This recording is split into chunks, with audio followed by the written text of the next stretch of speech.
예, 안녕하십니까. 고개철하고 이재성입니다. 반갑습니다. 벌써 마지막입니다. 오늘 저희들 주제 무속의 신앙, 생명을 향한 꿈이라고 하는 주제를 가지고 여러분들을 찾아뵐 것을 아직 강현 선생님도 도착하실 것 같고요. 그 전에 저희들이 오늘 마지막이기 때문에 원래는 중간쯤에 진행을 하려고 했는데 하필이면 그때 또 세월호 참사로 인해서 연기를 했던 식전 행사입니다. 그 식전 행사를 10분 정도 여러분들에게 보여드리고 강의를 시작했는데 오늘 주제는 잘 아시겠습니다만 무속의 신앙 그 안에서 가장 대표적인 우리 대한민국 인이라면 아마 누구나 한 번은 들어봤고 소설 통해서 읽어봤고 뮤지컬을 통해서도 한 번 보게 되고 그래서 누구나 알고 있는 신화 중에 신화죠. 바리공주라고 표현하기도 하고요. 또는 바리대기라고 그렇게 알려져 있습니다.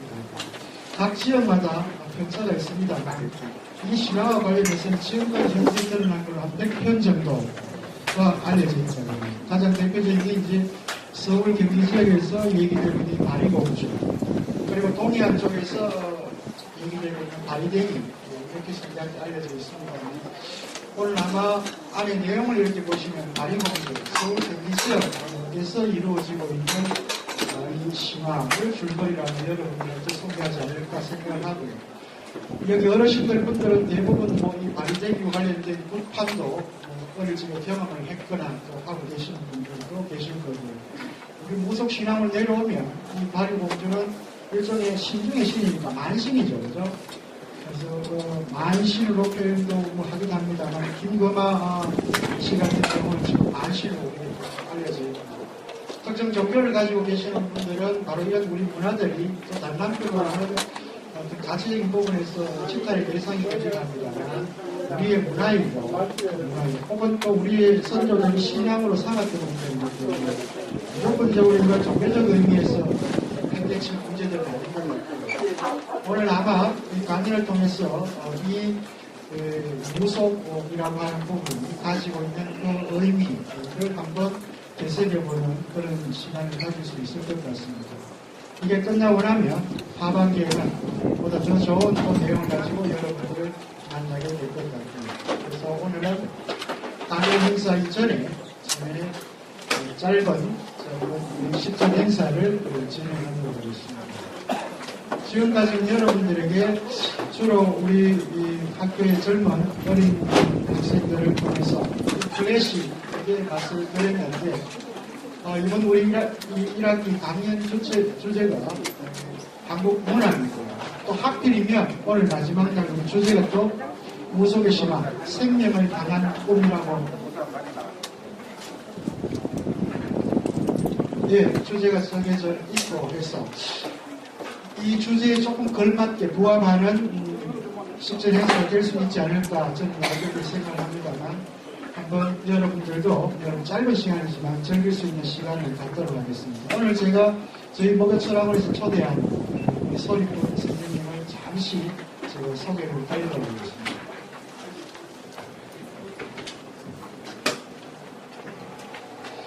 오늘 식전 행사를 통해서 저희들에게 즐거움을 주실 박경화 우리 대구에서 정말 자랑해야 될 만한 소리꾼이십니다. 박경화 선생님께서는 낙강 전국 시조 101장 장원을 하셨고요. 시대문학 시조를 통해서 등단을 하셨습니다. 정은학, 김영임 영창기획 경기민요를 사사하셨고요. 물빛문학 동인으로 활동을 하시고 현재 사단법인 한국편지가족 대구 경북 지회대장을 맡고 계시고요. 소리꽃 하늘 시와 민요연구원을 현재 운영 중이십니다. 박경화 선생님 앞으로 모시겠습니다. 대구 시민 여러분들 큰 박수 부탁드립니다.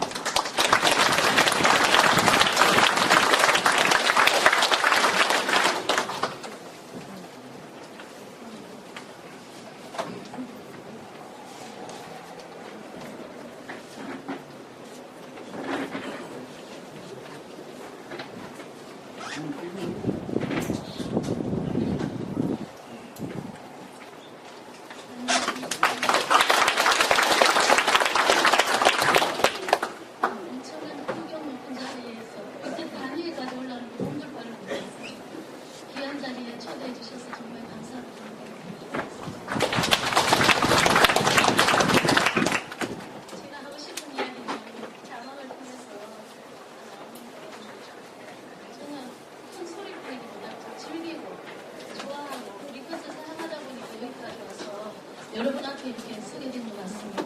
그래서 오늘 이렇게 따스한 자리, 좋은 자리, 또 이렇게 풍경 높은 자리에서 이렇게 제가 아주 즐기고 좋아서 미친 듯이 공부해온 민요 소리를 이렇게 들려드릴 수 있어서 무한한 영광으로 생각합니다.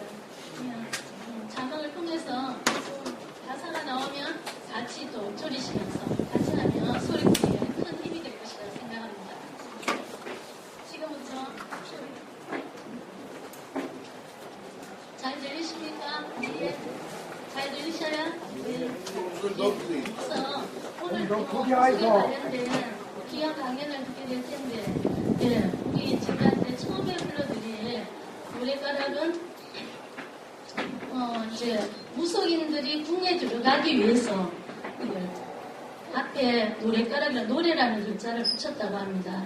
여기 제가 설명을 썼는데 그냥 소리, 모든 걸 소리라고 하는데 노래라는 말이 양반들이 쓰는 단어이기 때문에 노래라는 품격 있게 그렇게 불러서 노래가락이라고 했다고 합니다. 그래서 평시조 한 수를 가지고 이제 노래를 부르는데 이 음률을 알면 평시조 백수라도 천수라도 다 이 음률에 얹어서 부르게 되니까 따라하기도 쉬울 거라고 생각합니다. 네. 그리고 이제 그 다음에 불러드릴 곡은 흥타령이라고, 이제 경기민요 하시는 분들은 또 경기민요만 집중적으로 하시는데 저는 우리 민요의 전반을 다 좋아하다 보니까 그 중에 또 흥타령이 굉장히 마음에 와닿아서 독학으로 제 나름대로 저만의 어떤 서신껏 부르는 소리여서 오늘 한번 들려드리고 싶습니다. 그래서 이 흥타령은 흥겨움의 흥이 아니고 뭔가 시름에 겨울 때 이럴 때 그럴 때 썼던 그렇게 흥타령이라고 해서 소리가 조금 처연하고 좀 깊이가 있다라고 하는 밝은 곡은 아니지만 또 그 속에 든 가사를 통해서 우리 민중의 어떤 정서를 알 수 있는 곡이라고 생각을 합니다. 그리고 그 다음에 불러드릴 곡은 또 유명한 민양아리라, 우리 경상도 민요 대표적이죠. 그래서 그 세 곡을 불러드리도록 하겠습니다. 가사를 따라서 해주시고 또 추임새도 넣어주시고 박수도 해주시면 큰 힘이 되겠습니다.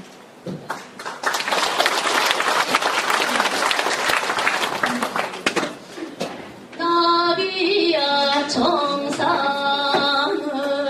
가자 보랑나비야 너도 가자. 가다가 날 좀 울면은 꽃에서라도 자고 가자. 꽃에서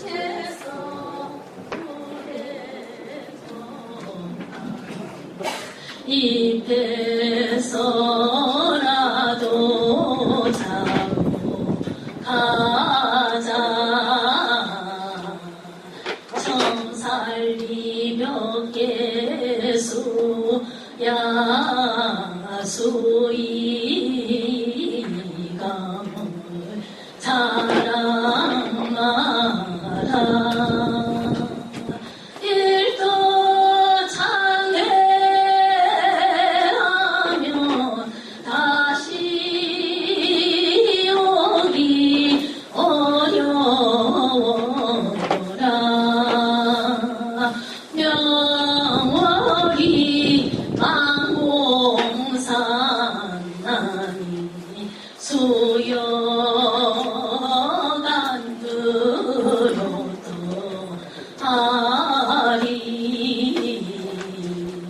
이 곡은 많이 들어보고 싶죠?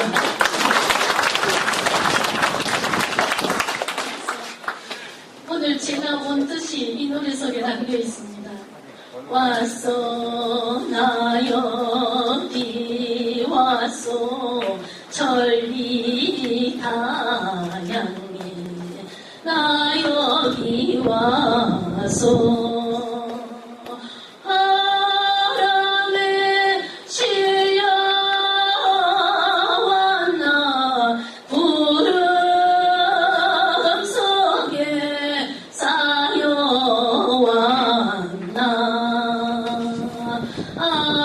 아마도 나 여기 오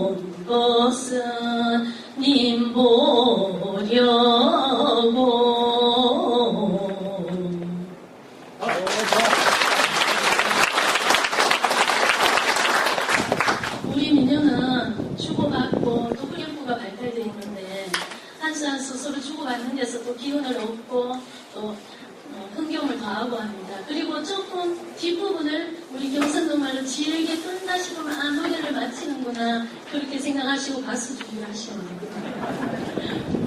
흥가를 들려드리겠습니다. 일자마음 심자로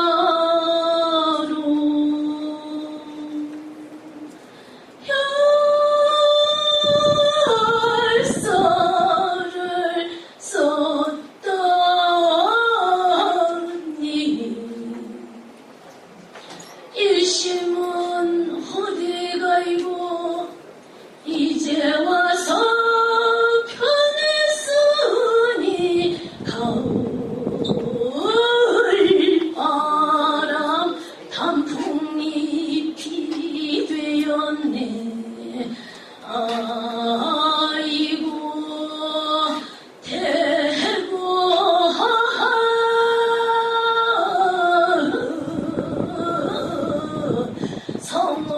성화가 났네.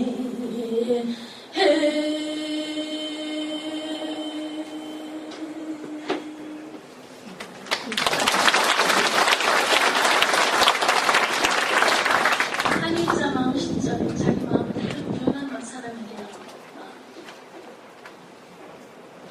아깝다 내 청춘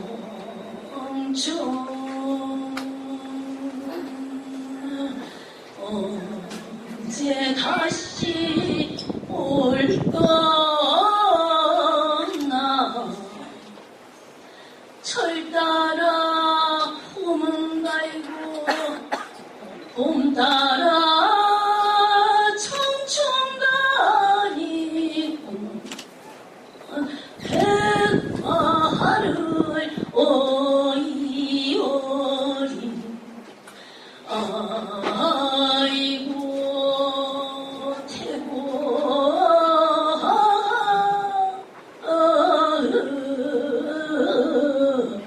성화가 나네.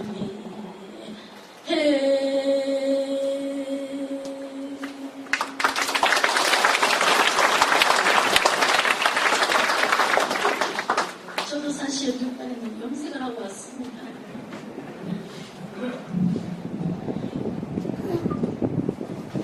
4월 정말 잔인한 달로 세월호 때문에 그런 전 세계가 마음 아팠는데 그 모든 게 꿈이었으면 좋겠고 또 제가 즐기는 운동을 하다 보니까 여기까지 와서 여러분을 만난 것도 꿈 같습니다.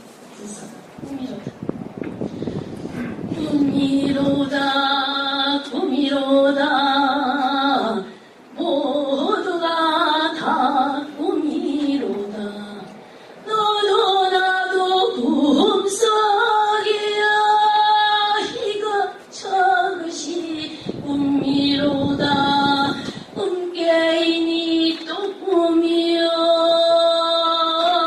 깨인 꿈도 꿈이로다 꿈에 나서 꿈에 살고 꿈에 죽어 가는 인생 부질없다.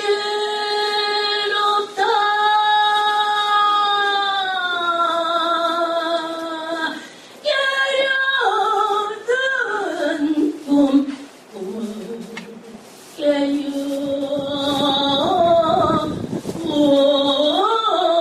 무엇을 떠나 아이고 대고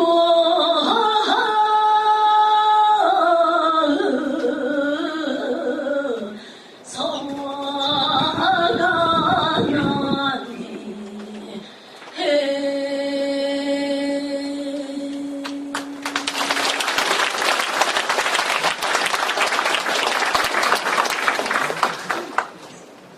좀 가라앉은 분위기를 띄우기 위해서 미장하기는 가슴뼈로 장단을 맞춰주시고 같이 불러주시면 고맙겠습니다.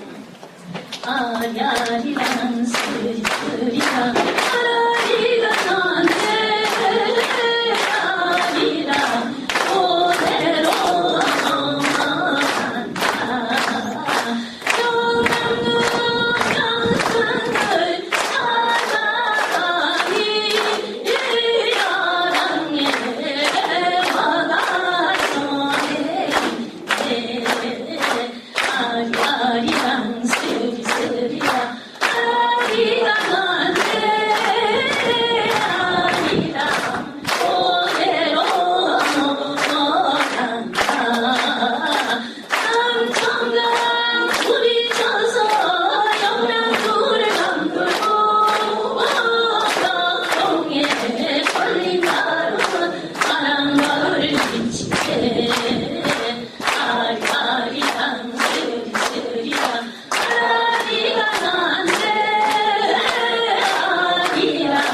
고개로 넘어간다.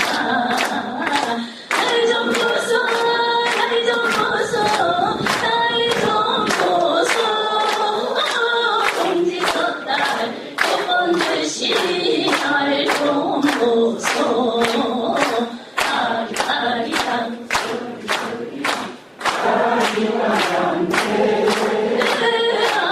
아리랑 고개로 넘어간다. 성령님이 오셨는데 인사를 못해 해주지마 입에 불고기 만만큼 아리아리랑 쓸쓸이랑 아리랑한데 아리랑 고개로 넘어간다.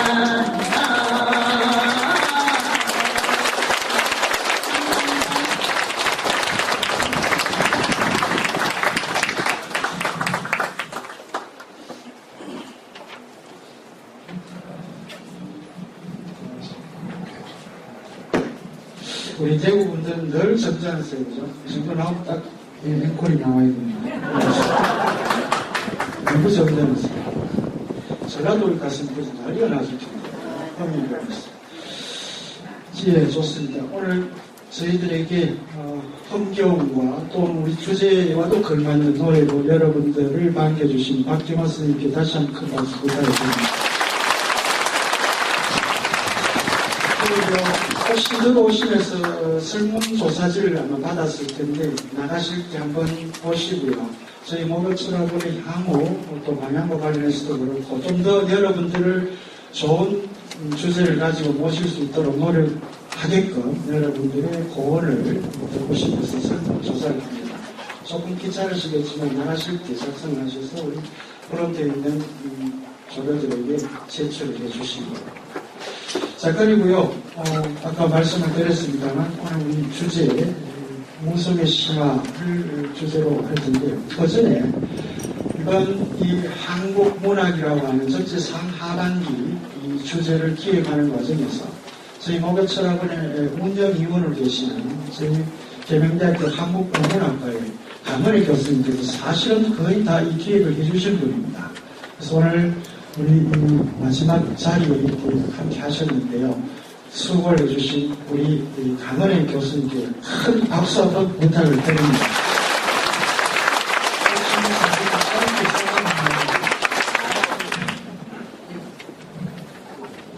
제가 처음에는 제 은사이신 조동일 교수님에게 모시고 와서 이렇게 우리 대구의 인문학에 대한 갈증이 높구나 하는 걸 보고 굉장히 놀랐습니다. 그리고 조동일 교수님도 그러시고 김대인 교수님도 또 우리 강인욱 교수는 제 절친한 친구입니다만 서울에서 이런 목요철학 인문 포럼이 대구에 있다는 그 자체가 굉장히 충격적이고 조동일 선생님, 김대인 선생님 굉장히 놀랍다고 그러셨어요. 우리 계명대학교 목요철학연구원이 우리 한국에서 특히 더더욱이나 그 시니어 선생님들의 그 간절한 지적 욕망을 어떻게 잘 수용하고 있는가, 너무나도 우리 연구원이 큰 일을 하신다는 것, 전국에서 그러한 굉장히 놀라운 성과를 나타내고 있는데 저도 굉장히 놀랍고 앞으로도 선생님이 너무 지나치게 제가 준비한 것에 대해서 얘기해 주셨는데 그냥 조금만 도움이 됐을 뿐이고 또 이런 열기에 앞으로도 제가 도움할 수 있도록 많이 노력하겠습니다. 감사합니다.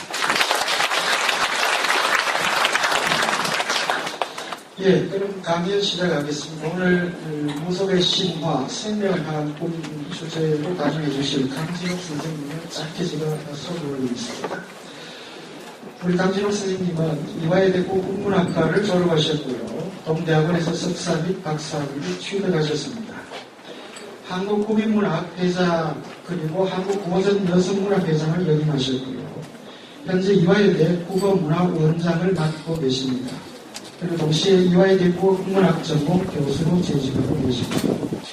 대표 저서들로는 한국 구비문학의 이해, 양주의 구비문학 연구편, 양주의 구비문학 두 번째 자료편, 그 이외에 다수가 있습니다. 오늘 강연해 주실 강진욱 선생님께 다시 한번 큰 박수를 부탁드리고요. 마지막 장님께서는 저희들이 인사 예법으로 함께 만찬을 하고 간영에 인사를 대신할 수 있도록 하겠습니다. 불편하신 분들 자리에 앉아 계셔도 되고요. 동의해 주시는 분들은 일어서셔서 함께 만찬 예의를 펴주시기 바랍니다. 예, 자, 준비하시고요. 예, 만찬 부탁드립니다. 경례 고맙습니다. 네, 선생님 시작하셔도 됩니다.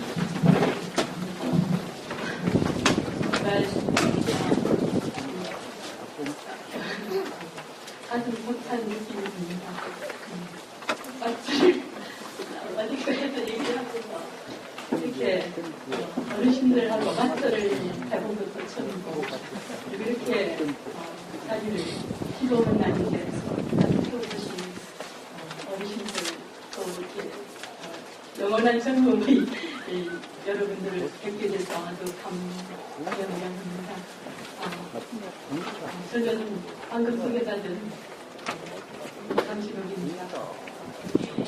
오늘 무속의 신화라는 주제로 제가 무속의 세계, 무속 신화의 세계로 여행을 잠깐 떠나보도록 하겠습니다. 제 제목은 무속의 신화를 바로 달라는 것이었고요. 제가 생각할 때 무속 신화를 얘기할 때 가장 핵심적인 주제가 뭘까? 네, 제가 고민을 해보니까 풍요, 생명 이런 키워드가 주제어가 떠올랐습니다. 오늘은 생명이라는 그리고 풍요롭다는 것도 생명력이 가득 차다 이런 뜻이고요. 그리고 또 생명에 대한 인간의 어떤 멸망은 사실은 영원하다고 했을까 싶습니다. 그러나 이제 유한한 우리 인간 존재가 어떻게 유한성을 극복하고 영원한 생명으로 나아갈 수 있는가 이 부분을 무속신화는 굉장히 고민을 많이 했고 그 문제에 대한 나름의 방법을 제시하고 있다고 생각합니다. 그럼 어떻게 그들은 그러한 꿈을 어떤 방식으로 실행하고 있는가 잠깐 1시간 동안 살펴보도록 하겠습니다. 먼저 무속신화라고 하면 이렇게 아시는 분도 계시겠지만 아마 많이 낯설 거라고 생각합니다. 그래서 간단하게 신화에 대한 아주 간단한 내용을 말씀드리려고 합니다. 한국에는 신화가 많을까요, 적을까요? 많습니다.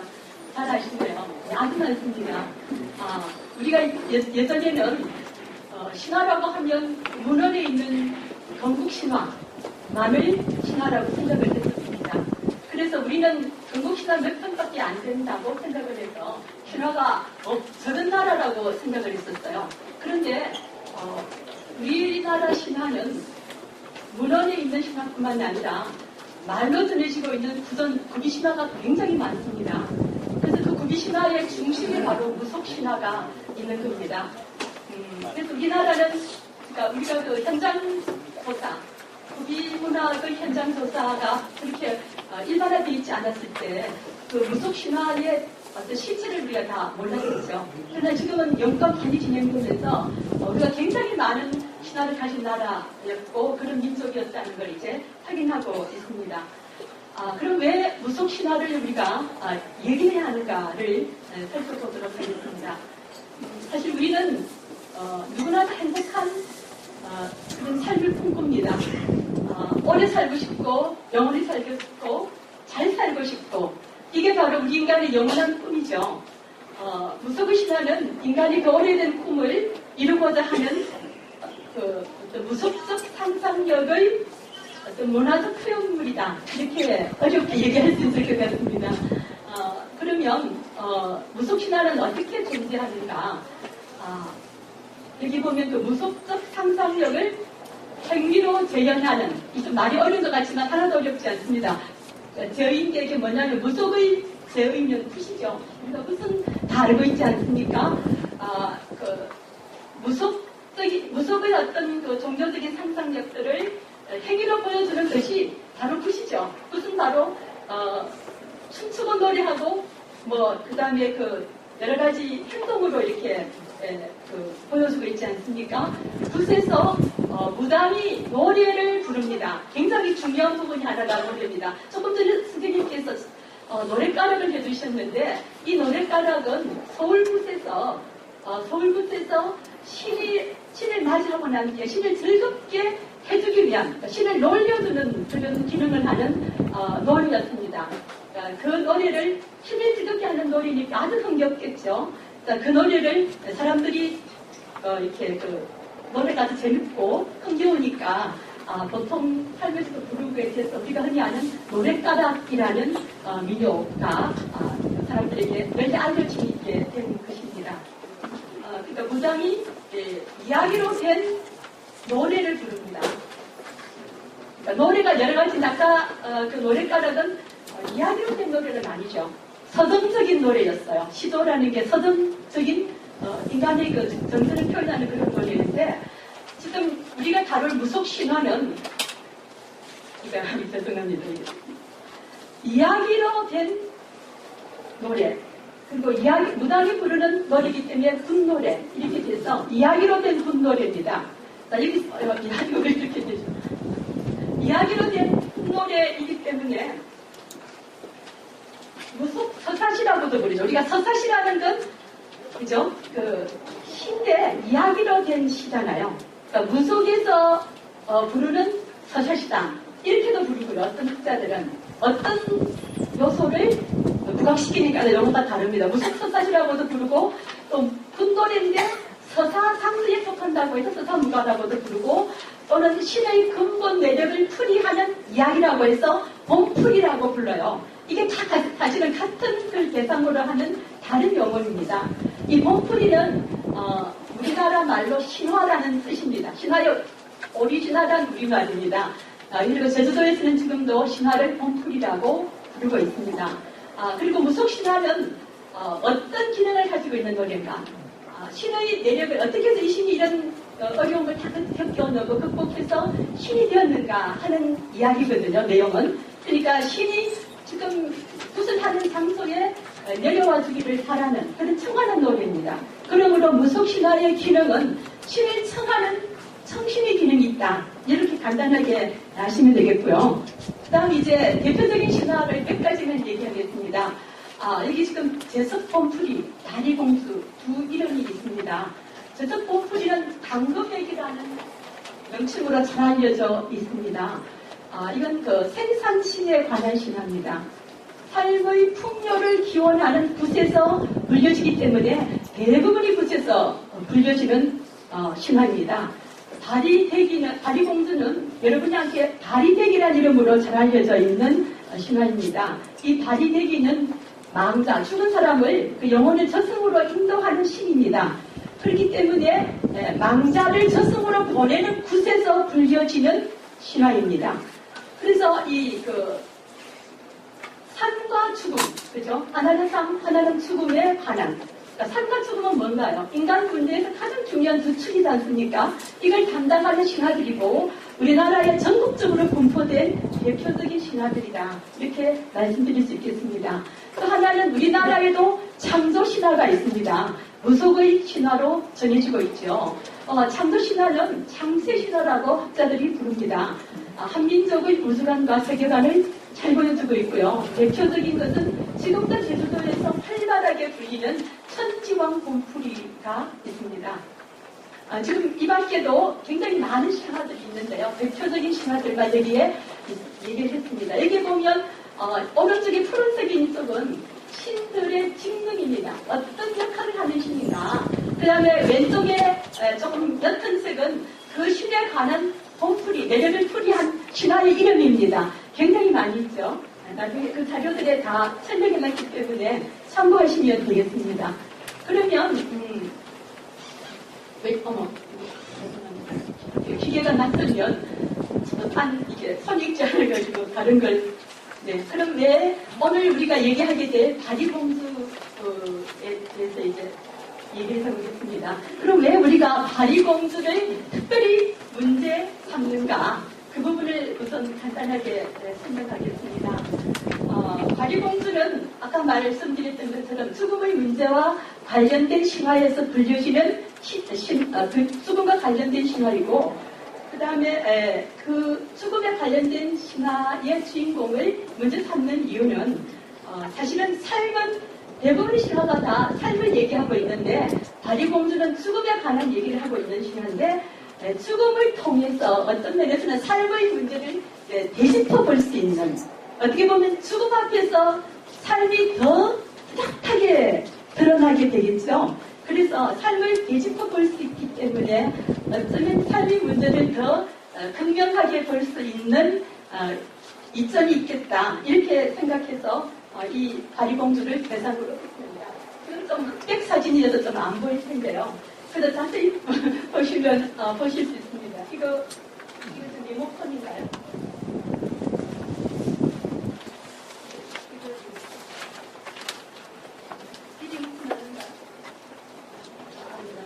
지금 여기에 빨간 여기 있죠. 여기에 좀 이 사진을 어둡긴 해도 이 사진이 굉장히 예술적인 사진이에요. 김수남이라는 아주 유명한 사진 작가가 있었는데 일생 동안 한국의 민속 현장만 다녔던 분이에요. 이분은 지금 작관지가 이제 상상이 됐는데요.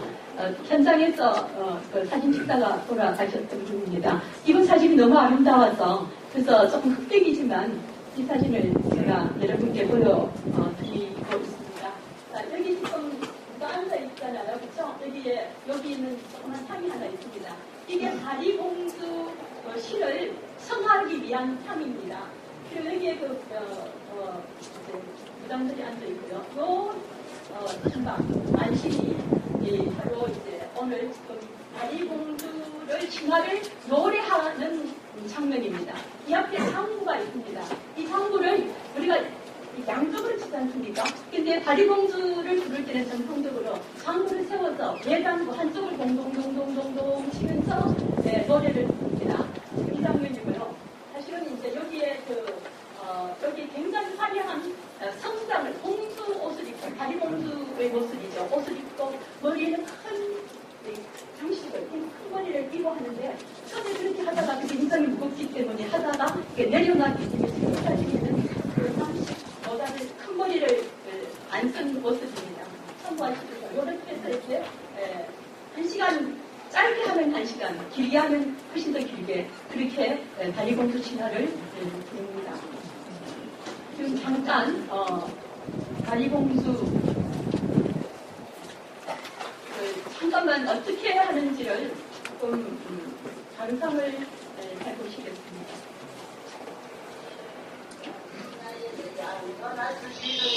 어디를 해이라도 기름이라도 지성이가 붙다 보고 양자 복도나니 양나 복도나니라 그지 허여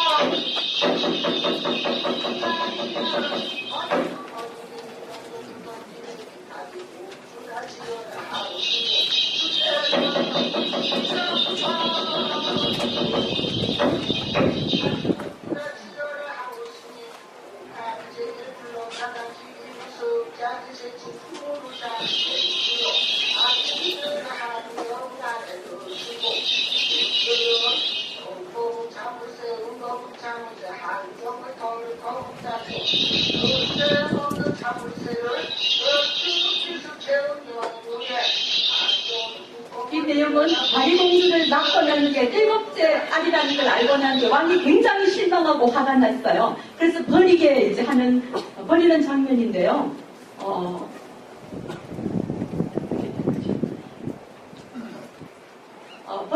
버릴 때의 장면입니다. 그래서 바리공주라고 일단 이름을 붙이고 난 뒤에 그 다음에 이제 무쇠로 함을 짭니다. 함을 짜서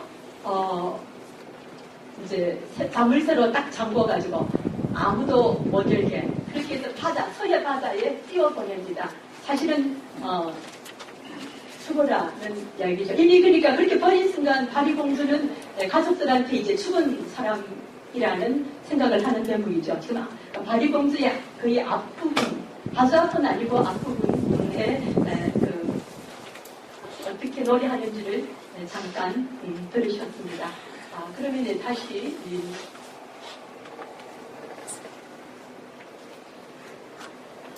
바리공주의 내용을 잠깐 살펴보겠습니다.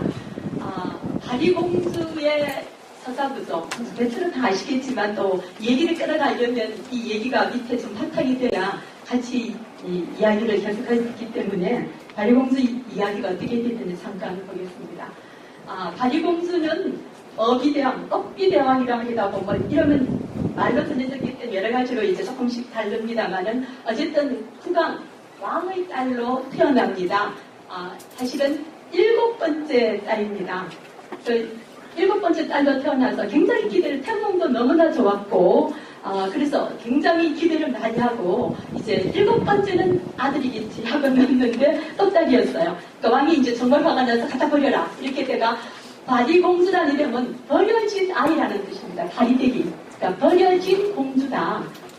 이제 그래서 바리공주가 됩니다.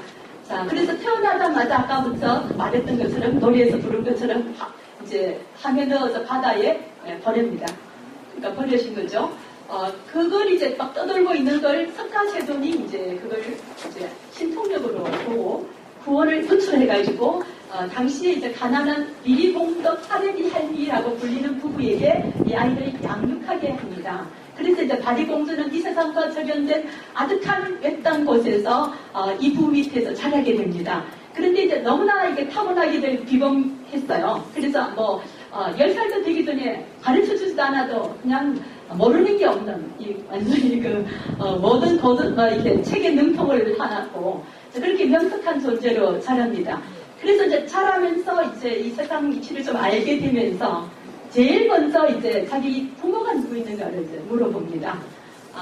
그 다음에 이제 그렇게 해서 이제 자기 부모가 누구인가 나중에 얘기 나올 테니까 이제 대충 해서 자기가 그런 존재라고 생각하고 있는데 이 아버지가 병을 앓게 되죠. 15살 때 바리공주가. 그래서 이제 아버지 병이 도대체 낫지를 않으니까 이제 어딘가에서 하늘에서 계시가 뭐 있듯이 그렇게 이제 약의 소재가 서천 세계에 있는 약물을 먹어야 한다. 약류수를 먹어야 한다. 이렇게 합니다. 그리고 약을 구하러 갈 수 있는 사람이 아무도 없습니다. 그렇게 되니까 바리공주를 찾으라 하는 이제 계시가 내려옵니다. 자, 그렇게 해서 이제 바리공주를 찾게 돼서 드디어 바리공주가 있다는 걸 부모들도 살았다는 걸 그때 처음 압니다. 그래서 이제 부모를 만났는데 바리공주는 그 사정을 알게 되고 그러면 자기가 약을 구하러 가겠다고 자청을 합니다. 약을 구하러 갔지만 여기가 서천이라는 세계는 인간 세상이 아니에요. 이승이 아닌 저승입니다. 그러므로 길을 갈 수가 없죠. 그래서 굉장히 길 찾기에 어려움을 겪다가 어느 곳에서 석가세존을 만납니다. 그래서 이제 간청을 해가지고 라하라는 수보를 굉장히 신비스러운 힘을 가지고 있는 법이죠. 그걸 받고 이제 서천으로 가던 길에 지옥을 잠깐 들르게 돼서 지옥에서 고통받고 있는 지옥 죄인들을 구출합니다. 이 라하를 이게 보배니까요. 흔드니까 이제 지옥문이 확 깨어지면서 이들이 다 이제 구출이 됐다고 해요. 그리고 다시 또 서천으로 갑니다. 거기서 이제 도착해서 서천석에 가니까 그 무장신선이라는 굉장히 거대한 체격을 가지고 있는 서천 꽃밭을 차지하고 있는 신이 있습니다. 약값으로 바리공주에게 약값을 요구합니다. 그게 뭐냐면 3년이니까 석삼년, 그러니까 3, 9년이죠. 9년 동안 물 깊고 나무하고 불때기를 각각 3년씩 9년을 해라. 그렇게 이제 그 석삼년 동안 이 노동을 합니다. 또 그렇게 하고 나니까 네가 아무리 봐도 여자다. 저게 남복을 하고 이제 갔기 때문에 남자 행세를 했는데 이제 네가 아무리 봐도 여자다. 그러므로 너 약값으로 7아들을 놔라. 이렇게 해서 또 이제 7아들을 놓습니다. 그러니까 굉장히 오랜 시간이 지나갔겠죠. 그리고 이제 그러고 난 뒤에 이제 약물과 꽃을 가지게 됩니다.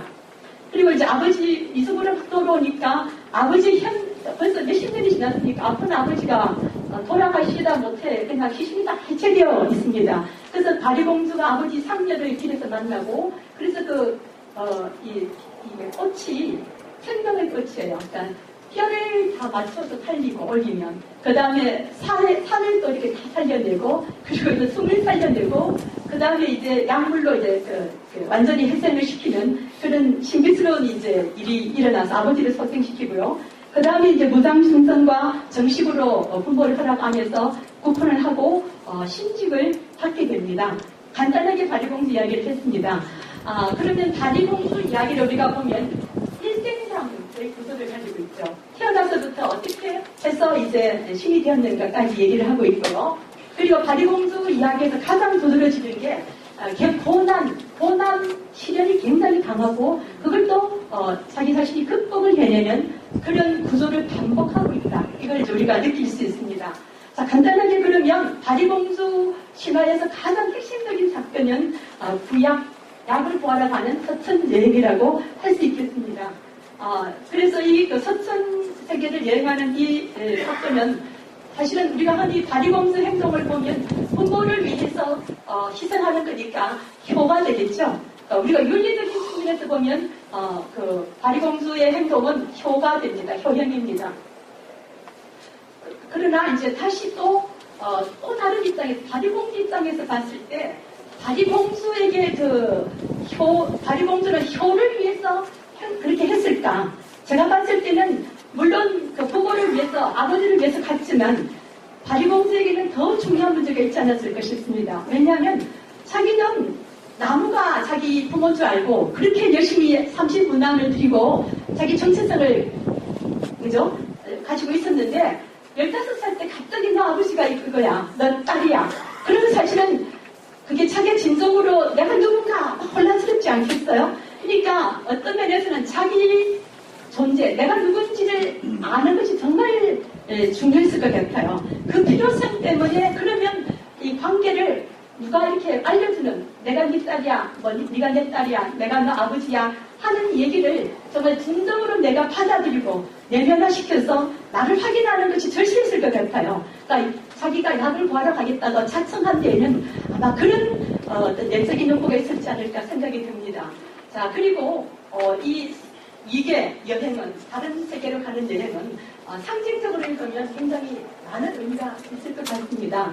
우선 내면적인 심리적으로 읽으면 다리공주가 무의식의 세계, 자기 내면의 어떤 세계로 자기를 찾으러 가는 그런 과정일 수도 있겠습니다. 왜냐하면 이계 여행이라는 건 이계는 결국은 낯선 곳, 모르는 곳, 그죠? 타자의 세계입니다. 타계입니다. 그런데 사실 이미 자기도 혼란스러워진 나도 모르는 또 다른 내가 있다. 그런 자기가 모르는 또다시 다른 자기 모습은 어떻게 보면 이계 공간처럼 낯선 어떤 대상이었을 거다. 이렇게 볼 수 있겠고요. 여행은 결국은 낯선 곳을 향해 가는 어떤 탐색의 과정이니까 결국은 자기 무의식을 세계를 깨달아가는 결국은 자기가 누구인지를 자기 내면에서부터 확인해가는 그런 전체 확인의 과정으로 읽을 수도 있겠다. 이렇게 이제 생각합니다. 그래서 다리공주가 결국 이 과정들 결국은 계속 죽으면서 삶으로 가고 이계 공간을 여행하고 그 다음에 결국은 또 돌아오고 계속 여행하는 자, 길 위에서 길 찾기를 하는 자, 그리고 자기가 누구인지를 진정으로 알아가는 행보들, 이 이야기들은 결국은 다리공주 이야기를 한마디로 말하면 길 찾는 이야기다. 그 길은 굉장히 여러 가지 의미가 있는 길이다. 그렇죠. 어떻게 보면 다리공주가 자기를 향해서 찾아가는 이 수많은 길의 이야기들은 우리 인생의 길 위에서 내가 삶이 무엇이고 나는 또 누구인가를 찾아가는 우리들 인생의 행로를 보여주고 있지 않을까 이렇게 생각이 듭니다. 그럼 다리공주라는 인물은 어떤 인물일까요? 지금 얘기했던 내용을 바탕으로 간단하게 살펴보겠습니다. 그죠? 태어나자마자 죽음의 위기에 봉착하는, 그죠? 그렇게 버려졌죠? 그리고 구출됐고 그래서 삶과 죽음의 어떤 그 과정을 계속해서 반복하는 그런 인물입니다. 그리고 자기가 누구인지 자기의 자기가 누구인지를 자기 정체성을 탐색하는 인물입니다. 첫 번째 질문이 내 부모가 누군가였고 동시에 나는 누구인가를 끝까지 찾아갔던 인물이라고 볼 수 있습니다.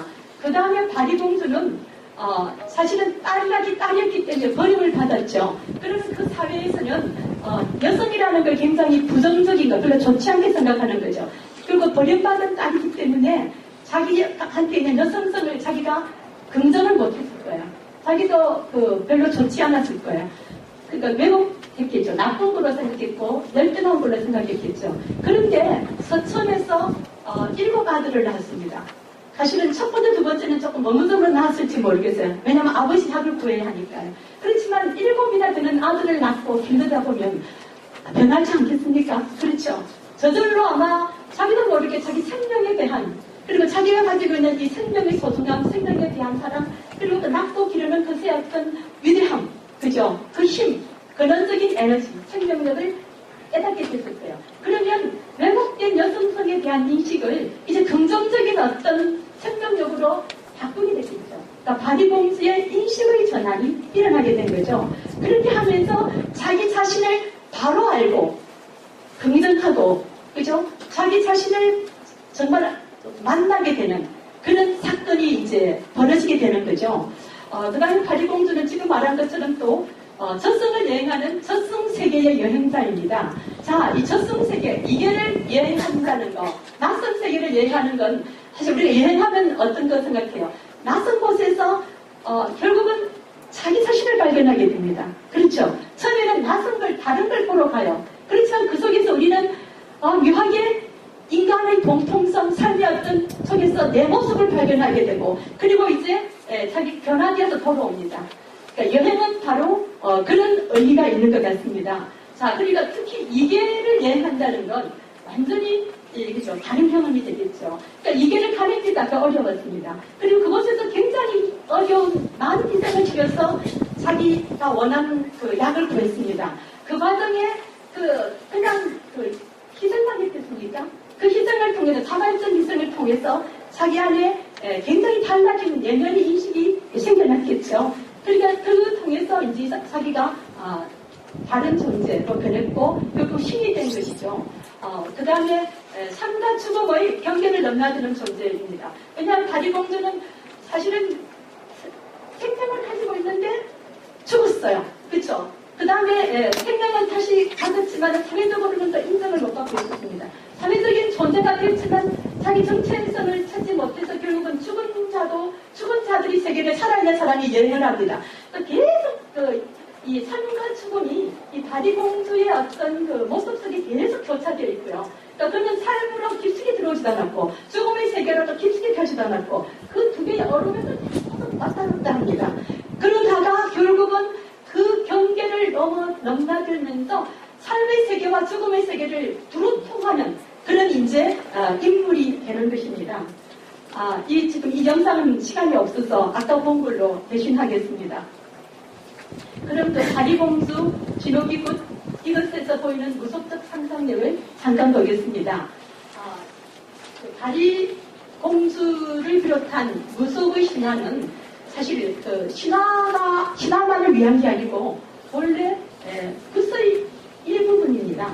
그러면 바리공주라는 이 신화가 가지고 있는 의미의 기능을 온전하게 보려면 사실은 구서의 맥락 속에서 살펴봐야 의미가 완전해지겠죠. 자, 그런 뜻에서 이 두 가지를 같이 살펴보는 겁니다. 자, 우리가 신화의 그 문맥에서 봤을 때 지금 얘기했던 것처럼 바리공주는 서천에서 꽃과 약물을 가지고 와서 아버지를 살렸고 또 그 결과 자기도 신이 됐습니다. 그럼 바리공주는 두 가지를 살린 거죠. 우선 아버지의 육신이 죽었고 아버지를 부활시켰습니다. 소생시켰습니다. 뭘로? 약물과 꽃으로. 그리고 동시에 그 아버지를 위한 약을 구하는 과정에서 자기 존재가 인간에서 신으로 전환됐습니다. 자, 여기서, 다리공주에서 어떤 순차적으로, 이렇게 존재 전환이, 그죠? 일어났습니다. 아버지도, 죽음에서 삶으로, 자기도 유한한 인간에서 신으로, 이제 죽음에서 생명으로 전환한 사건을 동시에 이루었습니다. 그러면 이제 푸세 가서는, 진호기 푸세에서는 어떻게 될까요? 이 얘기는, 다리공주는 여신으로서, 망자, 결국은 진호국굿이라든가 모든 오국굿 여러 가지 이름으로 불리는 망자를 천도하는 곳에서는 이 망자를 저승으로 보내는 것이 그 굿의 목적입니다.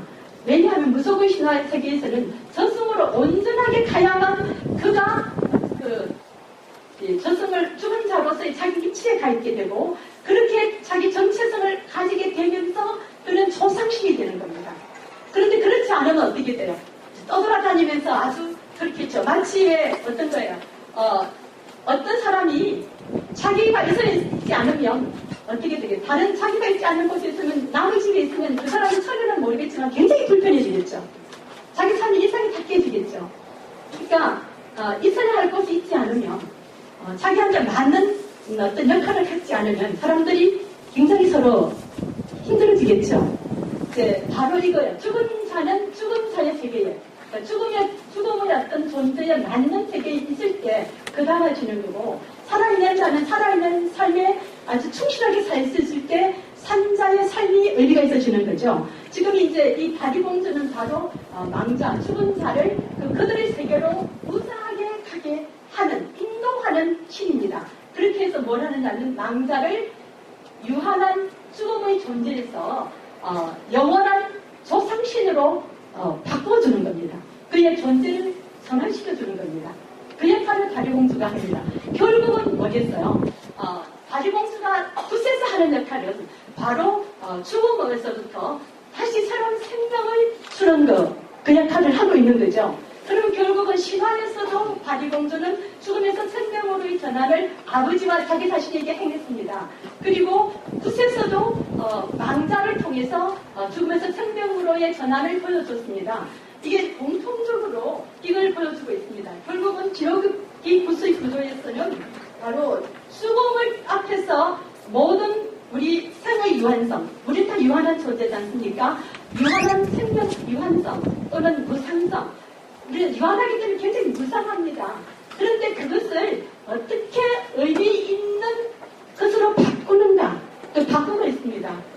바로 이 저승으로 온전하게 가서 소상신으로 전환시킴으로써 이제 새로운 존재로의 의미를 부여하게 되는 거죠. 그걸 지금 진호기 굿에서 또는 모든 망자 천도에서 이렇게 다리공주라는 신이 하는 역할입니다. 자, 그러면 간단하게 몇 가지 사진을 봅니다. 서울 진호기 굿의 경우에요. 사제 삼천이라는 거리가 있는데 이게 사제 저승사자가 옵니다. 그걸 굉장히 재미나게 저승사자가 누구를 망자를 잡으러 옵니다. 개력하려고 옵니다. 그러면 가족들은 막 막습니다. 못 잡아가게. 이걸 굉장히 죽음의 굿인데 너무 할 수 있으니까 굉장히 재미있게 재감을 많이 섞어서 굉장히 연극적인 놀이로 이 그림을 보여주는데 그 장면을 지금 잠깐 한 장면입니다.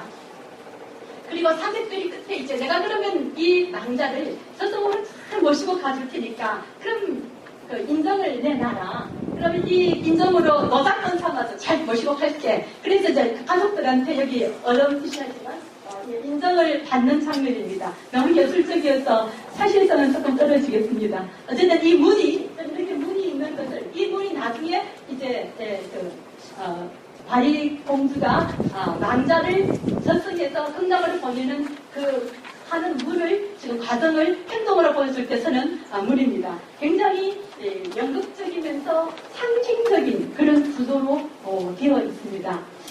지금 이 장면은 아까 그 장면이죠. 여기 지금 문 앞에서 역시 다리공주를 구성하는 그죠? 만식 문항을 지칭하는 말이 전국에 각자도 지역에 따라 다 다릅니다. 이게 서울 곳에서는 만식이라고 주로 합니다. 네, 지금 이제 다리공주를 구성하는 또 다른 장면이겠습니다. 이건 뭐냐면요. 이 발 모양이 세 발처럼 돼 있다고 해서 세발신지라고 하는데 이 신지에 불을 붙여서 쌀에 이게 얼음이 나는 거 보고 이 망자가 죽어서 저승으로 잘 갔구나, 뭘로 탄생되었구나를 확인하는, 그러니까 망자가 저승으로 잘 갔는지를 확인하는 장면인데 하는 제목인데, 이걸 바리공수가 끝나고 나면 이 세발신지에 불을 붙여서 이걸 이제 해봅니다. 그러니까 바리공수가 말빛거리에서 벌써 이미 저승으로 모시고 갔다는 그 과정을 끝끝에서 여러 번 반복함으로써 완전히 저승으로 무사히 갔다는 걸 이 지옥의 전체 의뢰에서 보여주고 있습니다. 지금 이제 아까 바리공수를 구성을 하면, 그리고 아까 말했죠. 무속신화를 부르는 이유는 바로 이러한 위대한 행적을 가지고 있는 신이요, 지금 여기 오세요, 와주세요, 그 뜻이거든요. 그러면 이제 금미동 속에서 보면 불렀으니까 이제 그 신이 오신 거죠. 그 신이 와야 망자를 저승으로 데리고 갈 거 아닙니까? 그러니까 신이 왔어요, 내려왔어요. 그러면 그 다음 거리가 바로 도령돌기입니다. 이 도령은 사실은 불교에서 난 용어 같아요. 도량이죠. 근데 이 도령을 돈다는 건 구청을 이제 안고름 밭도령에서 큰 곳에서는 구청 안에서 돌고 마당에서 한번 도는데요. 어쨌든 돕니다. 이게 지금 여기서는 뭐냐면 한삼으로, 그죠? 여기 이 구청 경찰을 진행해보는 숙제 들고 있고, 그죠? 새벽 들고 있고, 사진 요즘은 사진에 영상을 보기가 얼마나 여기 아이신의 맨 앞에서 따라갈 때 이 사진을 보내줄 겁니다. 이게 바로 상징적으로 저승으로 가는 행로를 지금 보여줍니다. 저승으로 가는 행로를 보여줍니다. 지금 하고 있습니다. 그런데 이제 앞에 여기 지금 한삼이 보이죠? 한삼을 가지고 춤을 추면서 이게 한삼으로 길을 갔습니다. 그 다음에 이제 장면은 여기에 보면 부채 있죠? 부채를 가지고 또 돕니다. 각각 의미가 다릅니다. 부채를 가지고 또 이렇게 부채의 기능이 있으니까 그걸 봅니다. 그 다음에 칼도령. 칼은 그건 뭐냐면 저승으로 가는 길이 굉장히 멀고 험할 거 아닙니까? 저승은 저승이니까. 그러니까 그 길을 이제 깎아서 무사히 안전하게 잘 가도록 하기 위해서 이게 앞에서 신방이 이 부채와 칼과 한삼, 이게 다 무속에 굉장히 중요한 기능을 하는 도구들이기 때문에 그걸로 저승길을 이렇게 끄덕끄덕 닦는 겁니다. 자, 이 과정을 지금 봤고요. 이건 결국 저승 가는 길이고, 저승으로 가면서 망자의 정체성이 이제 바뀌어지는, 그죠? 그게 그다 죽은 자로서의 조상신이 되는 근거를 지금 마련해주게 되겠죠. 그 다음에 이제 이걸 확실하게 보여주면 여러분이 잘 아는데, 제사이라는 점이 있죠. 우리가 알고 있는 유교식 제사입니다. 그 제사는 지금 여기에 이제 상식들이 있는 것이에요. 왜 이제 장례식 하고 나면 상식을 올리지 않습니까? 이건 당신이 이제 저승으로 가셨으니까 우리 조상이 됐습니다. 또 우리가 제사 지내는 건 결국은 조상과 무선의 관계를 확인하는 건데, 지금 아까 도령돌기는 불교적인 상상력에서 가져왔어요. 그 다음에 그 상식 올리기는 우리가 잘 아는 유교의 세계관에서 가져오는 겁니다. 이렇게 이제 우리한테 문화에 익숙해 있는 이 세계관들을 다 가져와가지고 무속의 세계관 속에 농협해서 하나의 의뢰 구조와 의미 체계를 만들어내는 거죠. 자, 이렇게 하면서 이제 드디어 망자와 돌아가신 분이, 사실은 원래는 부모 자식이고 현재 자매가 있을 텐데 이제 돌아갔으니까 부모 자식은 아니긴 아니지만 산자로 있을 때와는 다르지 않겠어요. 결국은 서로 관계가 계속 거슬러졌단 말이에요. 죽음이라는 예기치 않은 사건으로 인해서. 그래서 굉장히 사람들이 혼란스럽고 질서가 다 되고 삶이 완전히 일상성이 다 무너지게 되지 않습니까? 그럴 때 이 붓을 통해서 각각의 위치에 자기 자리에 맞게 있게 함으로써 이제 당신은 저승으로 갔어요. 이제 당신은 이 집안의 조상신이 됐습니다. 그 다음에 망자는 가족들은 이제 후손이 됐습니다. 자손이 됐습니다. 자, 이렇게 해서 그것을 관계를 도령돌기로 보여줬고 상식을 통해서 이제 관계가 우리가 다시 새롭게 만들어졌습니다.를 이제 보여주는 의식이라고 해석할 수가 있을 것 같습니다. 자, 그리고 이제 그때 끝에 이제 망자가 이제 완전히 갔으니까 이제 가족들하고 연이별을 해야 되겠죠? 지금 여기에 옷을 많이 펼치고 있는 이거는 이제 옷은 바로 이 강신부분에서는 바로 신의 존재를 보여줍니다. 망자의 옷을 걸친 이 무당이 망자가 없다는 거죠. 망자를 대신해서 가족하고 이제 영입을 나는 이제 잘 하게 되니까 너희는 잘 살아라. 뭐 이런 이제 인사를 이제 마지막으로 하고요. 그 다음에 이제 이 모든 소리 확 갈라내니까 배가름입니다. 지금 여기 이제 배를 가르고 있다시죠. 지금 이게 긴 배를 굉장히 여러 번 가르는데요. 여기에 이제 공간 노잣돈을 올리고 이제 우리가 노잣돈 우리 상대소리 해독에 노잣돈이라고 그 돈 그러지 않습니까? 한국의 전승 여행은 한없이 길게 걸어가는 길이에요. 그러면 배도 고프고 그죠? 다리도 아프고 또 먹고 그죠? 밥도 먹고 술도 마시고 뭐 해야 되지 않습니까? 출출할 때 물도 마시고 자 이렇게 하라고 노잣돈을 씁니다. 그러니까 전승 여행은 결국은 우리가 여행 갈 때 노잣돈 주듯이 이 여행비는 더 먼 길이니까 노잣돈을 더 정성껏 올리죠. 자 여기 돈이 있습니다. 노자를 닦을 때 이제 해주고요. 그 다음에 이 배를 가릅니다. 이건 바로 이제 이승과 저승이 이제 그 죽은 자가 아직 저승을 못 갔을 때는 이 세계가 혼돈이었어요. 그래서 삶과 죽음이 한 개 있었습니다. 한 덩어리였습니다. 이제 망상 저승으로 갔고 살아있는 사람 이승에서 이제 살아야 됩니다. 자, 이 길을 가름 배를 갈라서 저승길과 이승길 이제 갈라졌어요. 그 분리를 이가 보여주는 겁니다. 굉장히 상징적이죠. 네, 그렇게 해서 이제 완전히 갔습니다. 이제는 당신은 조상신입니다. 나는 후손을 되겠습니다. 나는 이 삶에서 지금 여기에 내 삶을 열심히 살겠습니다. 당신은 조상신으로서 거기 있다가 언제 만나요? 제사 지낼 때 또는 구차는 사람은 굿할 때 그 다음에 그 불교 제식 지나는 천도제 지낼 때 그때 이제 다시 제의의 공간에서 일상이 아닌 부수의 공간에서 서로 만나서 소통을 하고 이제 그 거대한 그 가족주의의 세계 안에서 그죠 서로의 그 존재를 확인하는 그래서 그런 기념이 있으면 망자는 더 이상 죽은 자가 아니에요. 조상신으로 기념되는 거죠.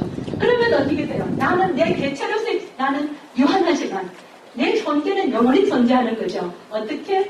나를 기념해주는 존재, 후손이 있으면 영원하죠. 그러니까 자식을 낳아야 된다는 그 필수적인 어떤 그게 바로 이런 관념에서 나오는 겁니다.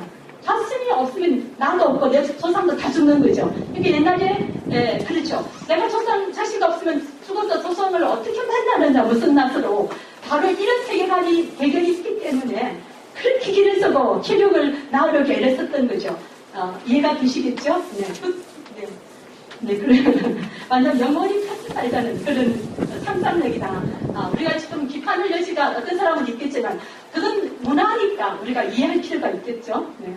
그 다음에 이제 천기법칙이라고 붓에 따라온 여러 가지 그 나쁜 것들이 있지 않습니까? 그 귀신들이 이제는 붓이 끝나면 이제 우리는 일상 속에 있어야 돼요. 신은 신의 자리로 돌아가야 되고 인간은 인간 세상에 있어야 돼요. 신과 인간이 같이 있으면 동태어납니다.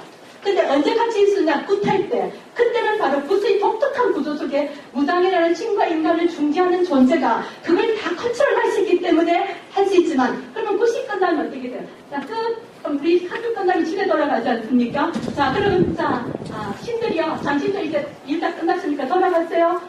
그 다음에 마지막 이제 그러니까 그때 불필요한 남아있는 특히 죽을 때 따라오는 여러 가지 좀 안 좋은 것들 죽음을 조금 약간 다르게 생각했으니까 그걸 이제 벗기는 의식을 지금 하고 있는 겁니다. 여기에 보면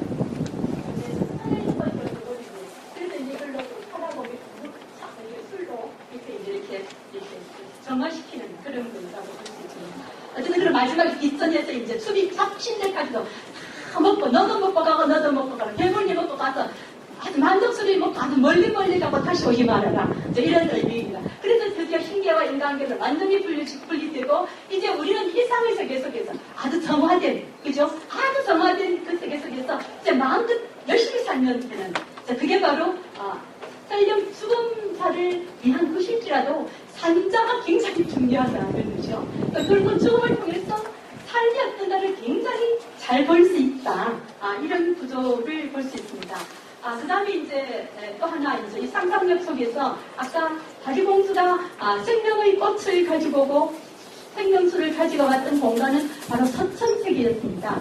그럼 이 서천세계는 어떤 공간적 상상력을 보여주는가를 잠깐 봅니다. 우리 제주도 무속신화에 우리나라 무속신화의 거의 대부분은 사실은 제주도에 있습니다. 엄청나게 다양하게 존재합니다. 그런데 거기에 많이 나오는 곳이 바로 서천 옷밭입니다. 그러니까 제주도에서는 서천세계라고 말하고 서천 옷밭입니다. 그러니까 바리공주에서는 서천세계에 꽃이 있었죠. 물도 있었고. 근데 제주도에서는 그냥 서천 옷밭입니다. 바로 그 꽃들 어떤 꽃이겠어요? 있어요. 생명이 가득한, 저는 간혹 생각해봐요. 너무너무 아름다운 어떤 정원에 갔을 때, 아니면 그죠? 그런 데 가면요. 그 아름다운 꽃이 만개 있는 굉장히 그 동산 같은 데 가서, 이런 걸 보고 제주 사람들은 이 서천 꽃밭을 상상하지 않았을까. 그런 그 생명의 꽃으로 가득합니다. 그리고, 그곳에 가서 이제 이 현실의 어떤 그 결핍이 생길 때, 죽음이라든가, 또는 빈곤이라든가, 질병이라든가, 아니면 자식이 없다든가, 뭐 어쨌든 인간 세상에 결핍의 상황이 생기면, 바로 그것을 어디 가서, 한 특별한 존재, 이계를 여행하는 신성 존재, 신이죠. 신이 어디 갔어요? 서천세계에 가서 꽃밭에서 그 어렵게 생명의 꽃을 가져가서 그 문제를 해결합니다. 자, 그런 꽃밭이 제주도 무속신화에는 굉장히 다양하게 나타나고 있습니다. 여기 보면 이제 서천, 여기 보면 이공봉풀이라는 신화가 있습니다. 여기 서천 꽃밭을 관장하는 신이 어떻게 해서 그렇게 됐는가, 그리고 서천 꽃밭의 꽃들은 어떤 기능을 가지고 있는가. 생도 꽃이요, 죽음도 꽃이요, 웃음 꽃도 있고, 싸울 꽃도 있고요. 인간의 생사와 감정 뭐 이런 걸 다 꽃들하고 연관되어 있는 대단한 그 꽃밭이 있는데, 그 꽃밭에 차지한 신의 매력을 보여주는 것이 이공봉풀입니다.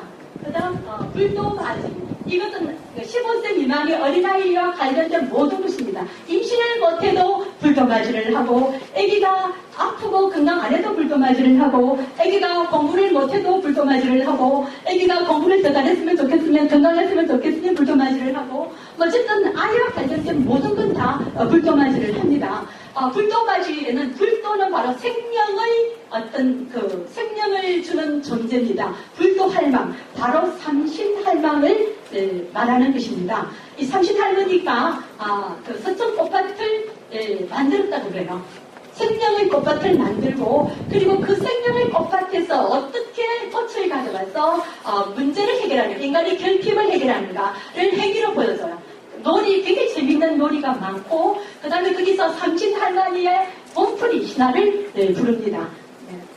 그 다음 이제 세경봉풀이, 이건 바로 농사신, 여성신인데, 차천배라는 여성이 농경신이 되는데, 이 서천 꽃밭에서 어떻게 그 꽃들을 가져와가지고 죽은 사람도 살리고, 전쟁이 일어나는 걸 퇴치하고, 그리고 이 공도로서 이 여성은 나라를 반을 줄까? 하늘나라. 아니 싶습니다. 뭘 주랴? 저는 이 망곡의 종자를 주십시오. 곡식의 종자를 황상제한테 얻습니다. 그걸 가지고 인간 세상에 들어가가지고 이 세상에 배고픈 사람들을 다 배불리 먹게 하는 농사신으로 자정합니다. 자, 농경신의 신화에서 바로 이 현실의 결핍의 상황, 불모 이런 상황을 꽃을 가지고 와서 생산과 풍요의 공간으로 바꿉니다. 그래서 서천세계는 결국은 뭐겠어요? 생명수 꽃으로 표상되는 풍요의 공간이고, 결국은 여기에 신화의 주인공이 그 서천 꽃밭에 가서 꽃을 가져와서 결핍의 현실에 생생력, 이 생명력을 보강해가지고 삶을 굉장히 풍요롭게 만든다. 그 구조가 신화의 내용이고 제2의 책입니다. 책의 내용입니다. 결국은 이건 뭐냐? 이 서천 꽃밭의 상징을 통해서 문제를 해결하는 이 내용은 풍요와 생명에 대한 인간의 열망을 어떻게 실현하는가를 보여주는. 그러니까 상상력, 이 상상력을 통해서 실현하고요. 그것에서 실현됐기 때문에 현실에서 그렇게 될 거라는 믿음을 가지고 열심히 사니까 아마 더 열심히 살아서 결국은 해결이 될 수 있겠죠. 자, 이런 것이고요. 그럼 결국은 이 바리공주를 통해서 정체성의 문제를 우리는 생각해 볼 수 있겠습니다. 자, 여기에 그 긴 예문이 나오는데요. 간단하게 말하면 바리공주가 10살도 되기 전에 아까 굉장히 똑똑했다고 그랬잖아요. 그래서 이제 상통하다의 천문지리 다니까요. 그 다음에 이제 자기가 세상을 눈 뜨니까 내 아버지가 누군가, 엄마가 누군가가 궁금해서 첫 번째 질문이 내 부모가 누군가 묻는 겁니다. 그래서 이제 이 비비 부부가 나다, 니다. 네가 어떻게 내 자식을, 이렇게 늙은 분이 어떻게 나를 낳을 수 있겠냐. 그럼 하늘과 땅이다. 하늘과 땅이 어떻게 인간을 낳습니까? 그렇게 해서 이제 나무다. 왜냐하면 죽고 나면 왜 이게 그 나무로 그죠? 상장될 때 그걸 짓잖아요. 그러니까 나중에 이제 죽고 그렇게 의식때 집으니까 그렇다 설명하니까 납득이 됐어요. 얘는 납득이 되면 이제 그대로 열심히 합니다. 그래서 아침 저녁으로 전라도 왕대나무 같은 데가 멀어서 못 가지만 뒷동산에 먹은 나무는 내가 날마다 갑니다. 아침 30분을 이제 드리면서 극진하게 부모로 섬겼어요. 자, 첫 번째 얘기가 부모 탐색. 이건 결국은 내가 누군가 자기 근원에 대한 질문이죠. 결국 정체성 확인이 출발이라도 할 수 있겠습니다. 그 다음에 15살에 부모를 만났어요. 아까 말씀드리겠지만 갑자기 정체성이 정말 흔들렸어요. 내가 누군가 또 몰라졌어요. 그러니까 결국은 내 정체성을 재정립해야 될 필요가 생겼고 그것을 위한 질문과 확인의 계기가 바로 15살 때 만들어져요. 15살은 굉장히 중요한 성인이 되는 나이기 때문에 이 문제가 이때 돼서 제기된다는 건 사실은 상징적 의미가 있습니다. 문화사적으로. 네. 그 다음에 이제 그래서 결국은 약을 구하러 가는 여행을 떠납니다. 결국 이거는 부모와의 관계 확인을 통해서 궁극적으로 내가 누구인가를 알고자 하는 어떤 내면의 깊숙한 열망을 이제 보여준다고 할 수 있겠죠. 그 다음에 또 바리공주는 이제 약을 구하러 갔을 때 서천에 갔을 때 여기 지금 이 대목은 뭐냐면요.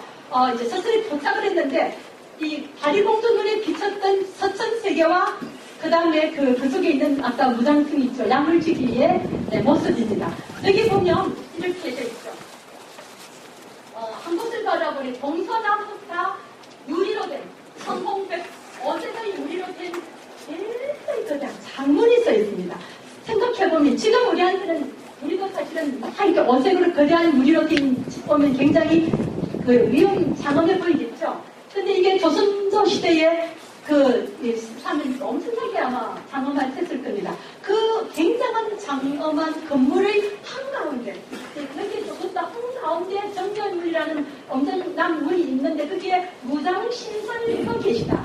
무당이라는 데 그대로 짚어온 겁니다. 키는 하늘에 닿은 듯하고 얼굴은 쟁반만 하고 눈은 등장만 엄청나죠. 예, 불린이랑 코는 줄병 매달린 것 같고 손은 소뚜껑만 하고 발은 석자새치다.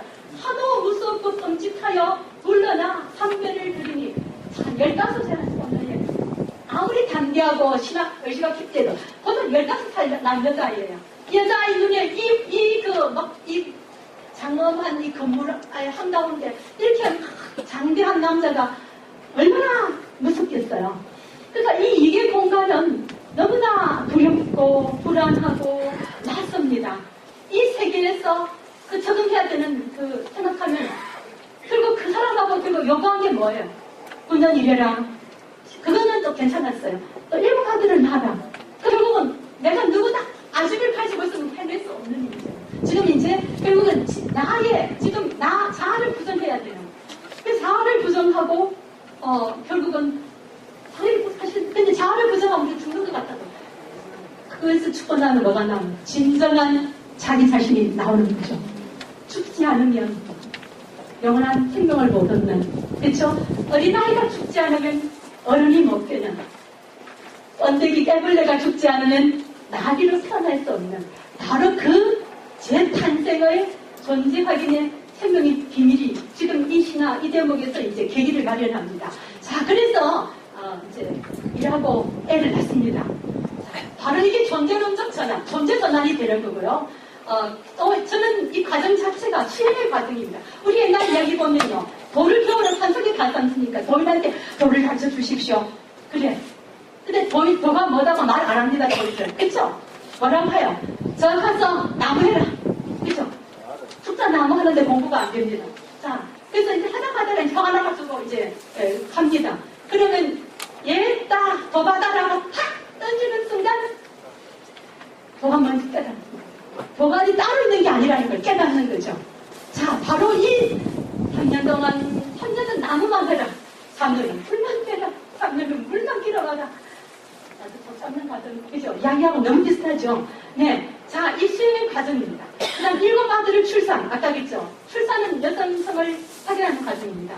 근데 7아들 낳다 보면 이제 여성성에 대해서 완전히 막 전문가가 이거 굉장한 거구나. 나 정말 대단해. 여자들이 아이 낳고 나면 천연 수습다가 완전히 그죠? 호랑이가 된다고 하지 않습니까? 굉장히 자신만만해지죠. 네. 사실 남의 얘기 아니고 우리 이야기입니다. 예.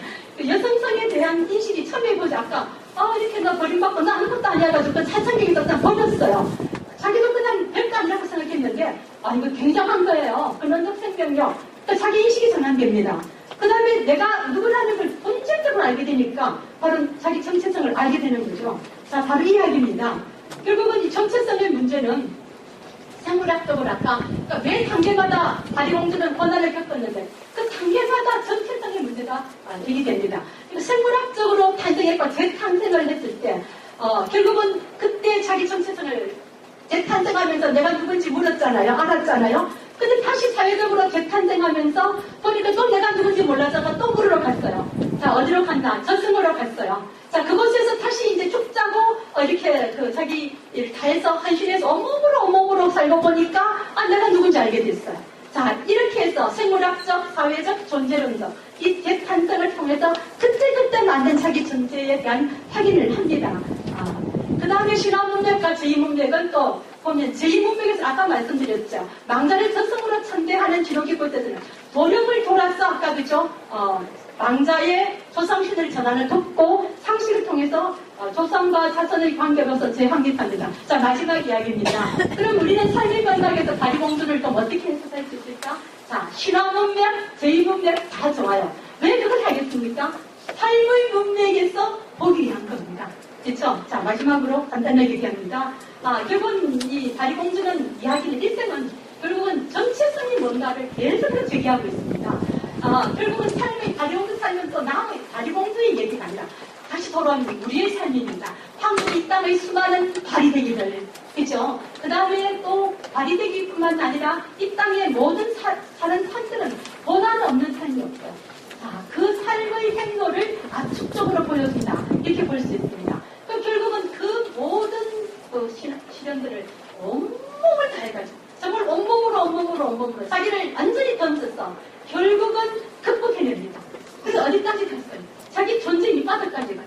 자기 생명의 근원의 자리에서 올라가 자기 생명수를 드디어 길어올립니다. 그렇죠?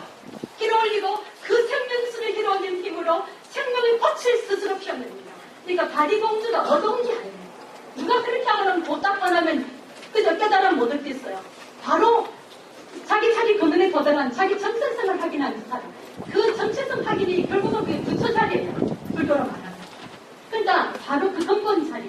자, 자기 죽음의 현실을 그러니까 자기 다음을 확인하고 누구나 자기 다음은 그 순간에 삶이 사실은 어려운 게 없어요. 여덟 사는데 누가 몰라요. 근데 멋대로가 아니라 이렇게 정말 영업한 알게 된 거죠. 제대로 된 거. 보통 왔으니까 모르지 않겠죠. 어긋나지 않겠죠. 자, 이렇게 살면 그 자리가 안전자리 꽂히고 뭐 그런 얘기 하지 않습니까? 자, 그런 걸 보여줍니다. 그래서 결국은 우리는 다리공주의 삶은 우리의 삶이다. 그렇게 바라보면 우리 삶에 시련 없이 어떻게 결과가 있으랴. 자, 그렇게 삶의 주인으로 추천해서 사는 거죠. 다리공주의 삶. 자, 우리도 그렇게 산다면 각자 우리가 자기가 처한 상황에서 진정한 자기다움을 실현한다면 그때 우리 세상에는 바로 그죠? 생명의 꽃이 서천세계가 남의 세계가 아니다. 바로 이 땅에서 내 앞에서 내가 삶의 주인으로서 그런 세계에 사는 주인공이 될 거다. 제가 마지막에 정말 쓴 게 정말 부끄럽지만 그 마지막 장면에 그걸 썼어요. 그거 못 지우겠더라고요. 수초작주와 작주 입처계신이라는 임재록에 있는 임재 스님의 말씀입니다. 사실은 제가 임재 스님의 할 소리에 다리공주의 생이 춤추고 있다는 걸 이걸 쓰면서 생각했습니다. 돈은 도처에 있고 다리공주는 무속의 신이지만 사실은 존재의 문제를 얘기하고 있고 그리고 결국 우리가 도달할 어떤 그 자리를 온몸으로 보여주고 있다 이런 생각을 했습니다. 장황한 말씀 들어주셔서 감사합니다.